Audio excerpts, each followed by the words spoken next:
Hello and welcome. This is Silverworks, and today I'm going to be showing you how I will make the CSGO Dagger knife. Like always, if you like this, if you want to get it for yourself, then go to my Patreon at patreon.com/silverworkscraft. With only a $2 subscription, you are able to get this file and every other I've done in the past. Now getting back to the CSGO knife, let's start by the image we are going to select, which I have already done, and turning on the screencast so you can see what I'm doing. Adding a simple plane to this, aligning it to the view so we can work on it easily. Remember that the axis where the plane is where the axis for your entire mesh will be, so in this case it will be in this position. And I have been looking at this for quite a while now, and I have seen that other than the blade, the entire grip of the dagger is completely flat, so this should be quite easy to work with. To start off, let's prepare the mesh we are working with, making sure that we add the mirror modifier to this. As you can see, turning on clipping so that we don't accidentally separate the meshes, and start working with this.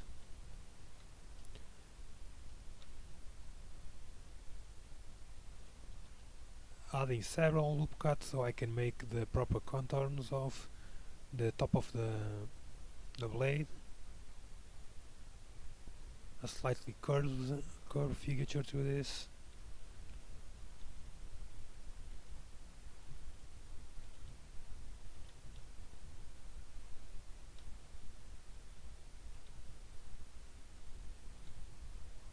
This is actually a quite simple process which you can actually do yourself at home. This isn't even going to take that much of an effort to create. So this could be counted as a tutorial, but I will be posting this on my Patreon as a free submission. You won't need to be a Patreon to get this specific one, even though it does help when you create a Patreon. Now all I'm creating here is a basic shape for the handle of the dagger. This isn't something really complicated, and the only complicated part is going to be the holes that I'm going to have to cut. But even still, this isn't something to worry about.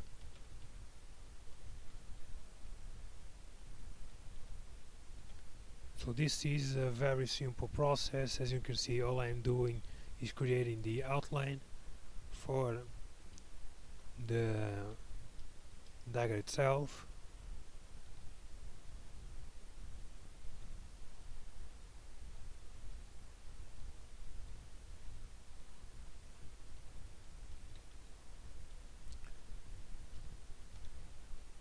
And now simply finish the contours. One thing you have to remember is the more detail you put while you are making this step, the harder it will be to create a papercraft model, because the papercraft model goes with all of the cuts you make here. If, for example, you would add 20 loop cuts and make a perfect curve, you would have to cut all of those in Pepakura, so you have to take in consideration how much detail you actually want in your model.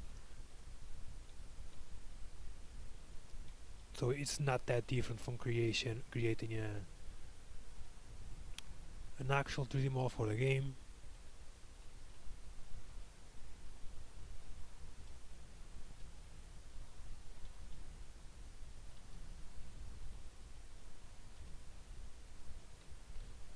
So this is pretty much almost done. Add one more like there, and that's pretty much it. This is a basic form of the grip. As you can see, I didn't do the blade yet.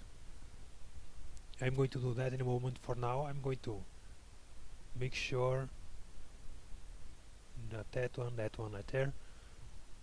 I use another mirror modifier and so that I can create some thickness to this.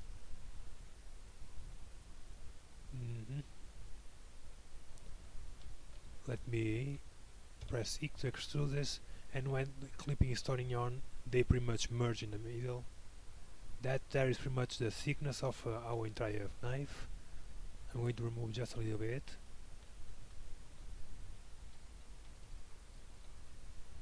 And I'm going to repeat that process for the entire scene. There we go. This is pretty much where we stand right now. So from here we actually have to create the blade itself. To do that, we can see that it comes right from about right here, so I'm going to add a loop cut right here. Select the vertex that is merging the two parts together, and pretty much just merge them right there on the tip, and work on the curvature of the blade itself.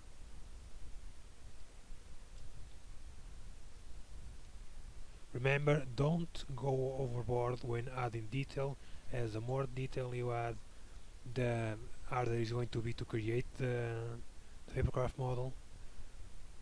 Now from here, all the way from the point where you extruded those vertices to the tip, we are going to delete the faces. And now, going to the right view, there we go. Selecting these two vertices right here, I'm just going to complete the faces by pressing F. I'm going to add an next one right here, not so I add detail, but that all the vertices combined rightly, and that gives us a pretty solid blade right there. Now this, we don't need the background image anymore, so I can go and hide this. There we go. And we have a ready blade, but it has no textures, so we are going to add our own. Make sure that you are in Cycles Plan, Render, going into the Material View, create a new one, and now we are going to divide our screen into several parts. This bottom one I'm going to put into Render View. I am going to need to add some light here just so I see what I'm doing. Lamps, the EMI. There we go. As you can see, our image right here brightened up when I added a light source. So let's add a few more.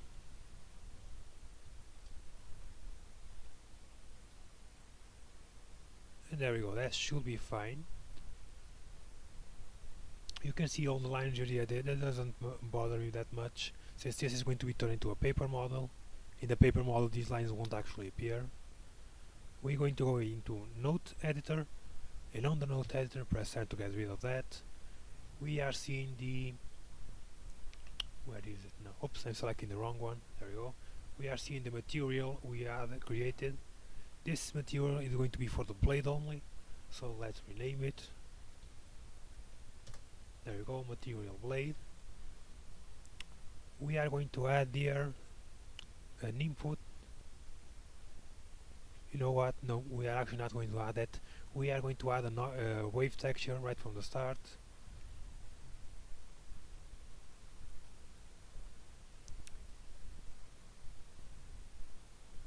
There you go. That's what the wave texture does.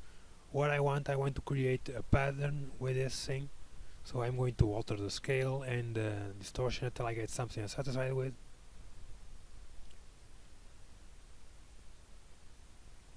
Yeah, that looks pretty cool.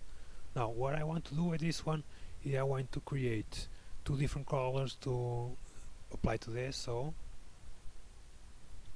I'm going to duplicate this, create a mix shader, add a mix shader between one of your diffusers and the output, the surface output. Add your wave texture to the factorial, and now only what to do is work with the texture. So yeah, there you go. That's good enough. I'm going back into edit mode right here, and I'm going to hide all of these. So we are left with only what will become the grip for the blade. Select all of this, create a new one, a new material, sorry, and I'm going to call this the handle.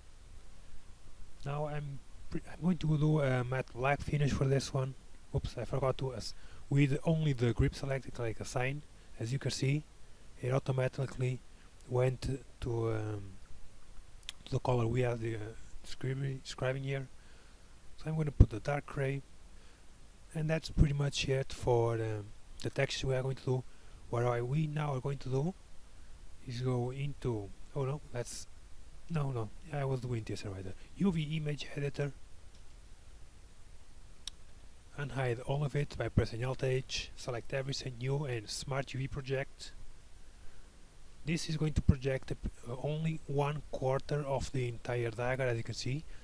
Since everything else is duplicated, all the textures that will appear on this side will be replicated on that side and on the other sides. So this will be duplicated 4 times, so this is all we actually need. So we are going to create a new image. Just name it what you will. I'm going to set this to white. It doesn't make much of a difference. Yeah, let's save it. Save image as. In the same folder we have the file for the Blender, with the Blender file, and we are going to go back into Note Editor. Now we have 2 materials we want to apply into. Let me select the image, there we go, Dagger, into this one texture. So what we are going to do, add a new texture, image texture, and we are going to open the new Dagger texture created. Now this is not going to connect to anything, we are going to leave this separated, but make sure that this is the last one you select. I'm going to copy this one and paste it over here, making sure that it is the same Dagger image you are using. Once again, making sure that this is the one you have selected. Now we are not going to need this for much more, so we are going to the render, the options right here, going to bake options, making sure that you have combined, going into sampling, put this at 100, turning on the moon path should work, there we go, that usually helps, and we are going to press the bake button. Now what's going to happen is that as you saw in the render mode, all of this is now going to be transported into the image section. So what I'm going to do, as you can see here, this is a process this is going to take. I'm going to actually create, now I was saying I was going to create the image occlusion, but this comes with some image occlusion pre-applied, so that's not a problem. So I'm going to shut up and let this finish this process, so probably fast forward this. Well, it is done. As you can see, all the textures we have created are now transported into the UV map we made before. So image, save the current image we have, and what we are going to do is export this in the wirefront it's a .obj file. You're going to export this to the same location with the same name. Excellent. We can now close this, bring back the folder that we had, go into the .obj file you created, which in my case opens as a Pepakura Designer, and you're going to press unfold. So I'm going to get my ruler over here. I'm going to, after unfolding, go to 2D menu, change scale and scale factor.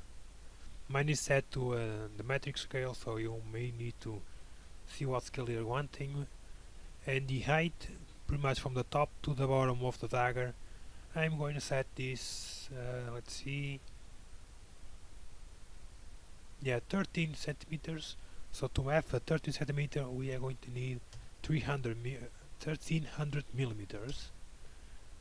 And that is fine. The next thing, edit your flaps. I'm going to put them as small as possible, and all you're gonna need now is to rearrange the pieces so that they feel in my case I'm going to try and put them all into one single A4 paper. So let's change here the margins, don't want the margins that big, there we go, small margins. Cut all of these apart so I have only what is required. All of this is pretty much fine. I'm not going to waste a lot of time working on this one. As you can see right here, this is highlighting the pieces you are selecting, so if you wonder what piece you are working with, the program does tell you. So just be working these so that they are at the very least presentable. This is pretty much the most boring part of the entire process of bringing something from from Blender to the actual Papercraft, but it does has to be done, so let's do it. And this one was a very simple build. This one didn't have that many complex parts, so I'm going to press Ctrl S to save this, go into the folder I have, and now I'm going to add the textures. The thing is, since in Blender we assign two different materials to this, here it's going to do the exact same thing. It's going to work from the materials you had when you exported this. That's actually not a problem, since we can use the same exact texture to fix this. And there we go. It's a bit dark, so I'm probably going to take this into GIMP to lighten up the texture a little bit. But this is pretty much it. I will be putting this in my Patreon, like always. This one will be set as a free submission, so you won't need to be one of my patrons, but I do highly recommend you become one. With only a $2 subscription, I have many projects I have done in the past. Like for example, the last one I did, I still don't know how to pronounce it, Torbajão Storet. Every single one of these pieces is actually detachable. I'm going to show it right now. And there we go. All of these pieces are individual. You can assemble this all in real life. As you can see, this is the entire layout for this specific one, so you can see how much time it takes to make one relatively complex. This isn't super complex. The thing is, it's not the size that makes it complex, it's the amount of detail you pour into it. That's why when I started this one, I say take in consideration the amount of detail you want. For example, this one, all of these pieces are individual and they are actually movable. Let me get a good example. The barrels are detachable, the rockets are detachable, the neck for the walker is detachable. Every single piece here is detachable, and that is why if you look at some of these, look at this one, a lot of very small pieces.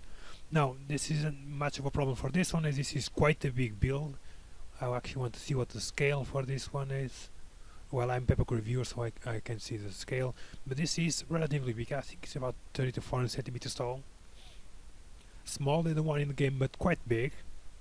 So that gave me quite a lot of leverage to put some small details in, like for example the indents on the bottom of the feet. And yet, sorry about that, too close. As you can see, there's a lot of numbers here. These numbers are for ease of build, but as I was saying, it still really comes quite some small details. When it comes to this one, for example, this is a quite simple build.